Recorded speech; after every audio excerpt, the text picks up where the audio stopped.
Astrology is enjoying a renaissance of popularity right now. Between horoscopes and full moon write-ups, I think we see astrology almost on a daily basis everywhere we turn.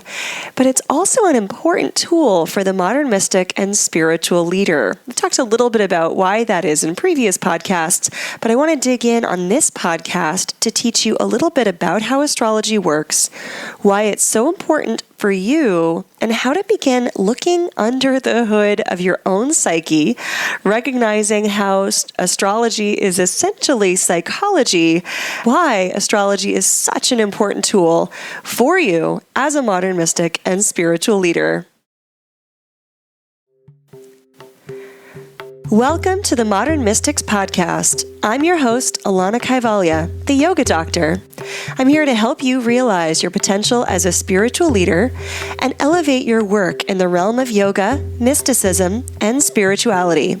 This podcast covers all of our favorite topics: yoga, alchemy, astrology, divination, spirituality, psychology, ritual, and mystical practices, both ancient and modern. Get ready to up-level your status as a modern mystic. Often when I describe astrology, I often couple it with the term psychology. Astrology is a psychology. It's a way for us to look at the mind from a different perspective. And one of the things that makes it so valuable to us as modern mystics is that we can do this in a way that is different from the way that other people look at the mind, like mental health professionals, psychologists, or psychiatrists. Yes, astrology takes a look at the stars. And it's so funny. Just yesterday, I had a conversation with a friend who said, I'm willing to give tarot a chance, but astrology, I just don't think I can do it because I know how stars work. Well, I let this person know that I actually have a lot of undergraduate training and a degree in physics, and even so, I still believe in astrology's power. Now, it's not any kind of there's not any kind of weirdness or magic happening here. It's merely observation. And this is how any psychology actually works too. Psychologists throughout history have observed the behavior of individuals and realized that when certain conditions are present, then we also have certain psychological conditions. Astrologers for the last thousands of years have observed that when the planets are in particular positions in the sky, human beings tend to have predictable behaviors as a result. So there are generally two operating theories that describe how astrology works. One is that the planets have a pull on us. And actually in Sanskrit, there's a beautiful term that describes this. Is called graha. Graha, if we were to spell it with our American or English letters. And this pull, basically it's almost as if the planets are affecting us. They're swaying us. They're exerting influence over us. Now, for those of us with a Western psychology or a Western mindset, that often doesn't sit well because we appreciate destiny, which is our ability to have free will over what happens to us in the future. And most importantly, destiny is our ability to say yes to our own life's adventure. And if the planets are just yanking us around, then it's more like fate, which is the inability to decide, and rather you're just walking a bit blindly into what life has in store for you. So that is one explanation of astrology. As you can probably tell, it's not my favorite. The other explanation is that the planets act like clocks. So just as an old school analog, not digital clock has a second hand and an hour hand, and as those hands point at different numbers, it tells us what time it is. The clock itself is not time. It's not time, but it tells us, oh, it's 2 o'clock, or it's 3 o'clock, or it's 4 o'clock in the afternoon. And we can also use other things to give us that information. We can use the position of the sun. We can cross-reference it with a digital clock. And look, all of those things corroborate one each other. Yep, this is 4 o'clock. So when the planets are in certain positions in the sky, again, astrologers for the past thousands of years in various cultures have all seen that certain planetary positions correlate with certain behavior patterns in individuals and groups of individuals here on Earth. So that's generally how astrology works. That's how we develop these understandings of where the planets in the sky are and how their positions affect us or influence us. Now, perhaps the most important element of astrology for us as Westerners is natal astrology or individual personal astrology. Historically, astrology was often used to work with groups of human beings. So, for example, every king had a court astrologer, and that court astrologer would tell the king, today is the day to take over the neighboring town, or this is the right time for a collective festival, or we should, perform this particular ritual on this date because of astrology. It was really not used on individuals until the rise of personal psychology, which was a little over 100 years ago. So it's really interesting to me that we have this evolution of astrology into the personal realm at the same time that we see the rise of psychology, which is to take a look at the individual psyche. This is very much a Western thing to do. I've explained before a little bit that there's a difference between the Western and the Eastern psyche. It's important that we understand those differences. Again, they're not better or worse. I'm not comparing the two. They are just different. Some things are just different. So Western psychology really values the individual. We value free will. We value the ability to question things, to assert ourselves, to go our own way. And that is what really lends to the rise of psychology. The rise of psychology comes at a time when people are walking away from their native religious traditions, they're walking away from their native mythologies, spiritual beliefs, and they no longer have the counseling that comes along with that, which were the clergy members. So prior to about 100 to 150 years ago, when people had difficulties in their lives, when they needed advice on something, they went to their clergy member for that advice. But as people in growing numbers, and continuing so today, statistically speaking, are moving away from their native religion or spiritual traditions, they don't have access to these clergy members anymore.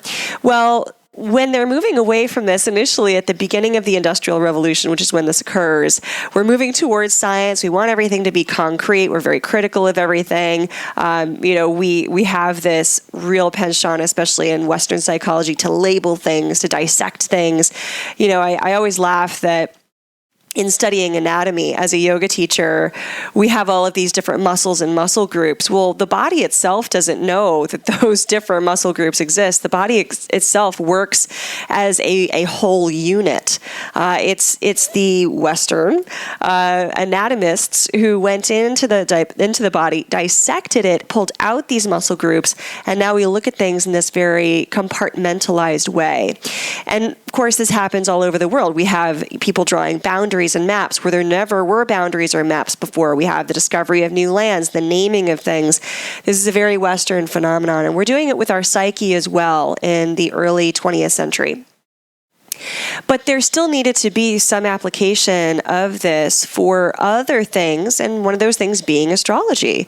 We're not as concerned at this time in how groups behave. We're not as interested in how a tribe, for example, can move into another tribe's territory. We're not as interested in how a group of people should celebrate a specific ritual or what time they should do that. We're interested in the individual.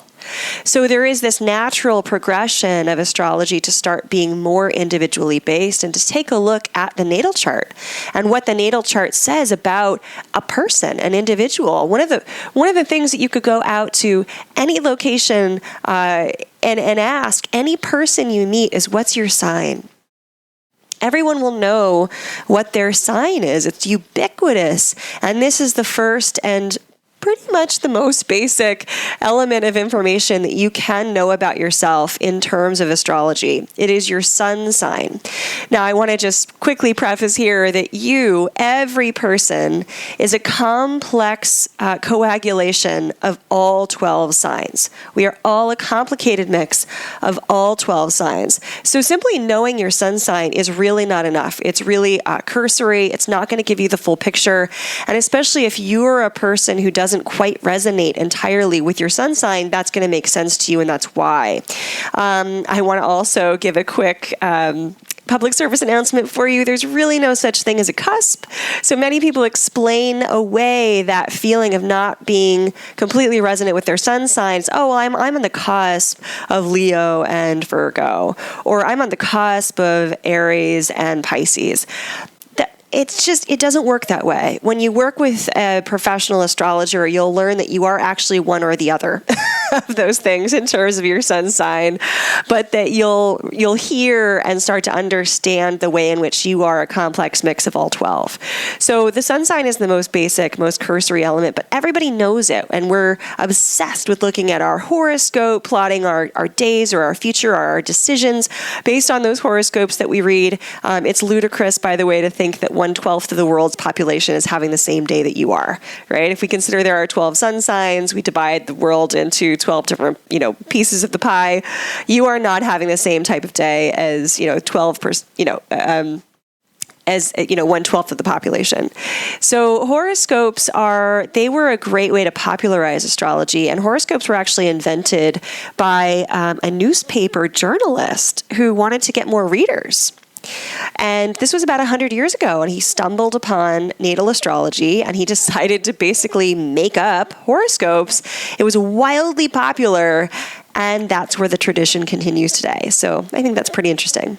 All right, now let's get to the meaty, gritty part of what I really wanted to talk to you about in this podcast, which, how is astrology psychology? Why is it a psychology? Why is it important to us? I wanted to give you a little bit of a nuts and bolts of the psychology of astrology, how it works, how you understand it, and why actually it's so critically important to you, not just as a human being, but especially as a modern mystic and spiritual leader. I mean, I'm a huge, obviously, believer in astrology, but I've been doing astrology for as long as I've been doing yoga. They were confluent paths in my life, and they've been hugely impressionistic on me as a person, as a human being. And I realized very thankfully early on how important it was to have the skill set of astrology. My very first yoga teacher was actually also a professional astrologer. And he very clearly explained to me that, he was a Westerner, he was from Chicago originally, and so he practiced Western astrology because he had a Western psyche, and most of his students, clients were also Westerners. You have to apply the right medicine to the right person. So if you're working with Western people, if they have a Western psychology, it is Western astrology that you would use. Now, I know that sounds crazy. I'm a yoga teacher. That's blasphemous. I should be studying Eastern or Vedic astrology. Of course, there's value to Eastern and Vedic astrology, and by no means am I putting that down or saying one is better than the other. Again, it's just different. And we need to understand who it is we're working with. So the imprint of your psyche will occur by about age 5. I mean, really even before that. But by age 5, you unequivocally, absolutely, without a doubt, have either an Eastern or a Western psyche. And that's all going to depend on where you were raised. Were you raised in the West or were you raised in the East? We can't really overwrite that as adults. I, of course, I myself have done this and have seen many yoga practitioners do this. We often try to co-opt much of the Eastern wisdom of yoga into our lives. That will work to an extent. It will not work to a complete extent. And this is the reason that our psychologies simply are different. And to try and apply too much of the Eastern, either spirituality, philosophy, or psychology to a Western psyche, it does eventually become like trying to fit a square peg into a round hole. So I know that maybe that's a crushing blow to some listening to this podcast, but I also hope that it's a realization in the way in which you continue to pursue your mystical education and also how you apply what you do know to, again, the right person who's in front of you. Of course, there will be Eastern students, or perhaps you yourself were raised in the East, in which case the opposite also does apply, right? So really take that into account. It's very, very important for us to understand. And again, there are differences between the two. Some of the differences in Eastern psychology, we learn differently. Okay, so in Eastern psychology, the learning happens more of in a group setting. There is a respect for the teacher or a respect for the elder in such a way that generally the elder is not questioned. They are taken for their word. The learning is there, and there is this openness and receptivity to the learning without any kind of fight or questioning. In the West, that's very different. We have respect for our teachers, sure, but we're also very much trained at a very early age to challenge them, to question them. You learn that you raise your hand to ask a question very early on, and you're almost expected to surpass your classmates, to surpass your teacher, to be noted for something individualistically within your learning experience. And that's a very different mindset. In the East, there's more of a focus on the betterment of the group psychology, group dynamics. We want to try to improve this group of people. We want to try and do things as a group, agree upon things as a group. Whereas in the West, that's also not the case. As we grow out of our learning experiences, we want to do things on our own. We want to make our mark on the world. I mean, of course, altruistically speaking, we do want groups of people and humans to be better. We want to work for that too, but we are going to do it as individuals. So those are some basic differences between Eastern and Western, and the psychology of the astrology of East and West differ in those ways as well. The things that the Eastern astrologers point out and focus on are much more in alignment with the Eastern psyche. Whereas in the West, the things that the Western astrologers focus on are more in alignment with the Western psyche. So again, just keep this in mind, applying the right medicine to the right person. So in astrology, in Western astrology, which is what I'm focused on and talking about, I mean, and this is also true. I mean, look, Eastern astrology looks at the same planets and stars that we do. They look at them in a slightly different way, and they have a much different focus, right? But they have all the same information that we do. But in Western astrology, our three most important elements, and I call these the big three, are our sun sign, which I've explained is the sign that you know. So when somebody says, what's your sign? And you say, I'm a Taurus, that's your sun sign.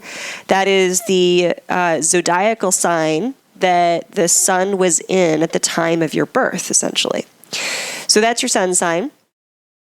And, it only accounts for just a small part of who you are anyway, astrologically. But if you're not versed in the entirety of astrology, if you're not yet a certified astrologer, if you have not yet gone through that study, then at the very basic, at the very least, knowing your big three is going to be incredibly beneficial for you. It's also going to be incredibly beneficial for understanding the people that you relate to. I can't tell you, with all of the students that I have trained to become astrologers and all of the people that I have taught astrology to, over and over again, one of the biggest pieces of feedback I hear is, oh my gosh, the moment that I learned my partner's moon sign or my children's moon sign, I understood them so much better. Right, our relationships improved. Everything suddenly made sense.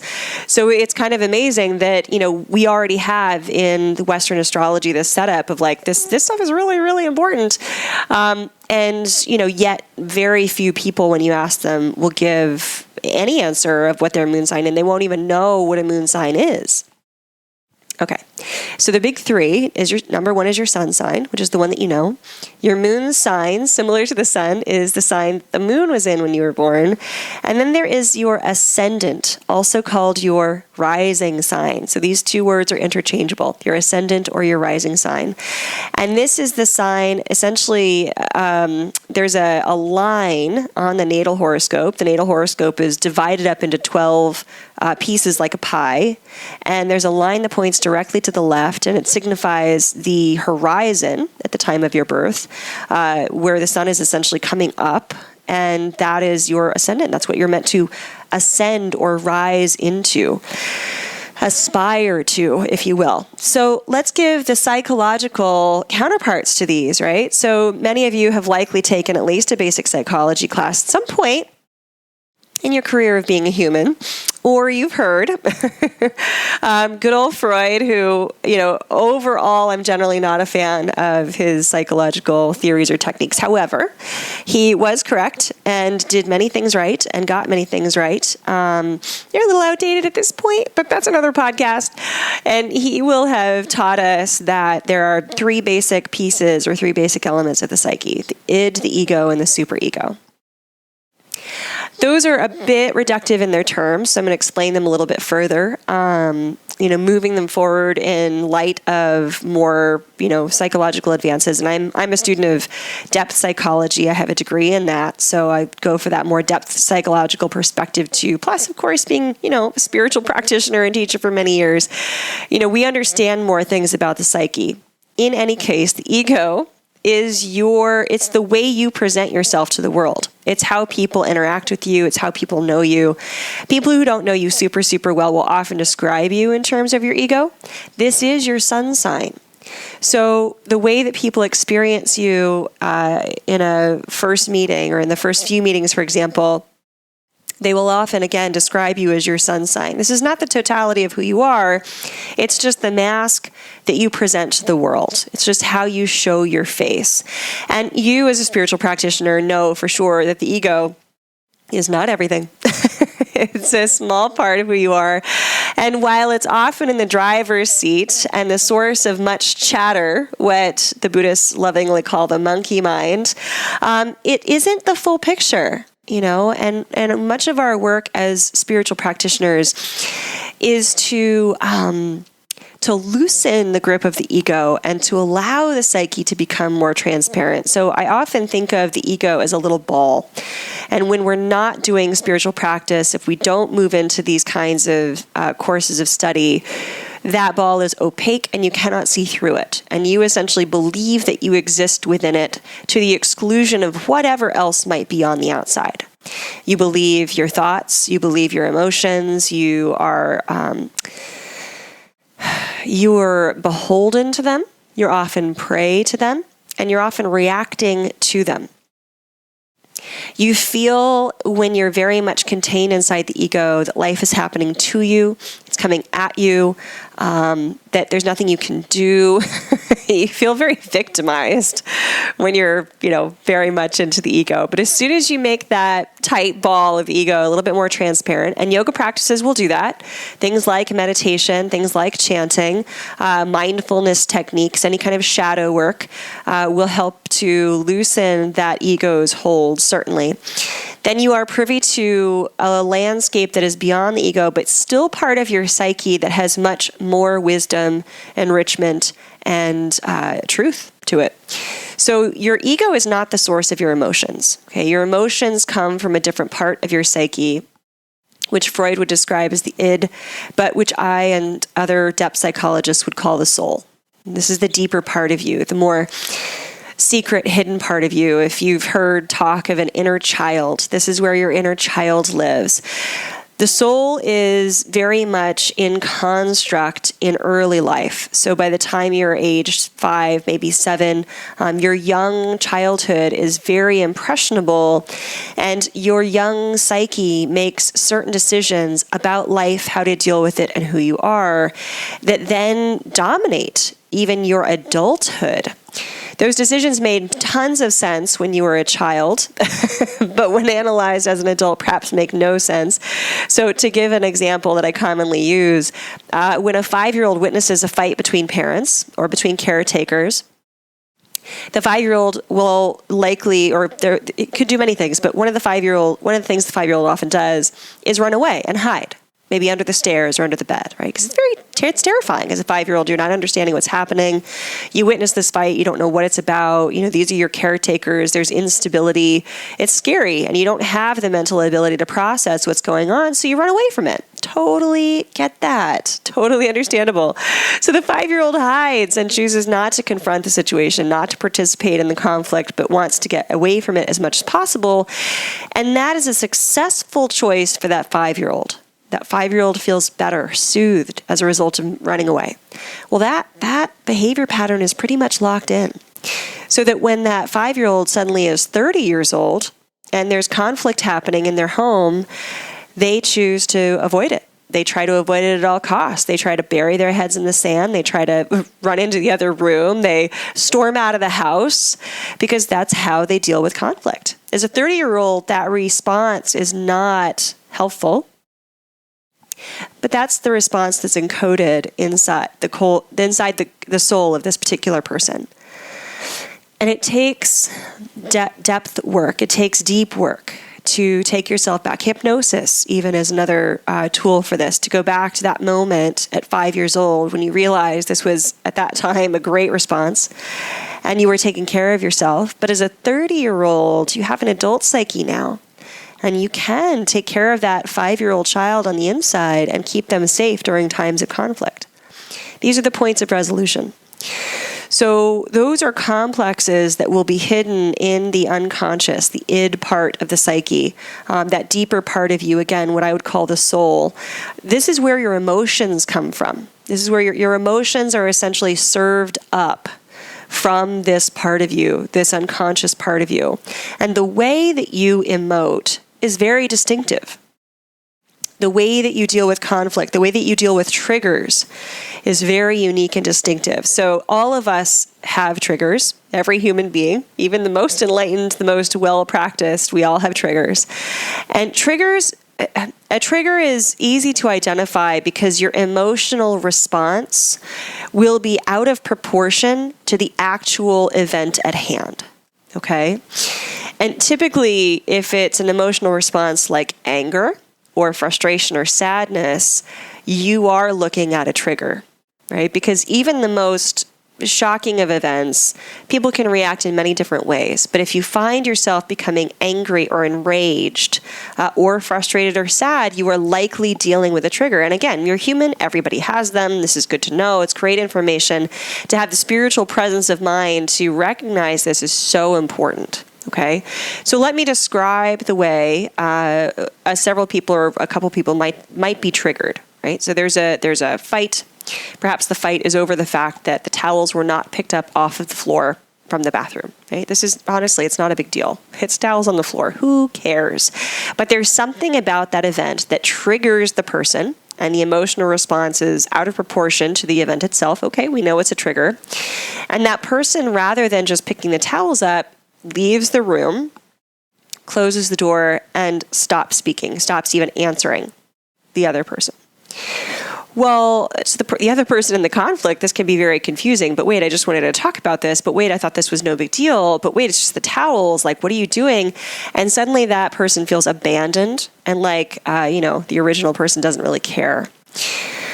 Or, the towels on the floor can be a deep trigger that seeds this feeling of a lack of self-worth, and there's this emotional event that occurs and this person gets sad and, this must mean that you don't love me as much as you said you did. Both of these possibilities from the same event can happen, okay? They can happen. And so what I want to get across here is that people emote differently. When they are triggered, different things occur. To understand what happens when a person is triggered is invaluable, particularly if you are in relationship to that person. And this is encoded, again, in your unconscious, okay, in what Freud would call the id and what I would call the soul. And this is your moon sign. Astrology calls this the moon sign. And to know your moon sign gives you the clue as to how you emote when you're triggered. Do you hold a grudge? Does it take you forever to get angry? Do you push the eject button? So for example, the person who pushes the eject button and is nowhere to be found and needs to go off and think about it for a while, it's typically an Aquarius moon response. So Aquarius moon, they don't want to engage in the conflict. They're going to look very unemotional and they will just leave the environment. And it's because their way of processing that emotion is to sit quietly by themselves and think about it. If you know that about your Aquarius moon partner, friend, or child, then when they have this response, when they suddenly leave the argument, you won't feel abandoned. You'll recognize, oh my gosh, they're actually doing the processing work. They're going to come back to me with a well thought out solution, and this is actually going really well. Some people appear to be very unemotional and challenging and bullheaded. For example, a Taurus moon. Right? You will want to try to push their buttons. You will be wondering, why aren't they as angry as you are? Oh, they are, but gosh, you won't see it until the last, stick has been placed on the giant haystack and they just cannot take it anymore. Right? They are going to blow at some point. You don't want to push them that far. And as a Taurus moon, you know yourself, you don't want to be pushed that far. It's better to deal with things as they come up and to process through things as much as possible. But again, to the other person in the challenge with you, it's going to look to them like you're not responding as much as you, quote, should. Right? But there is no should here.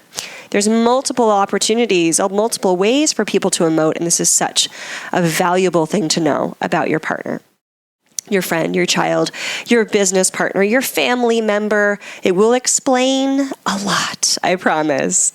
And then finally is your rising sign, your ascendant. Now, Freud would call this the superego, your higher consciousness, that higher part of yourself that is wisdom beyond emotion. I would call this the spirit. This is inspiration. This is our ability to connect with something greater than us and to actually receive information and guidance from something greater than us. There is a part of you that is always connected to that. And the way in which you connect to that and express that is your rising sign.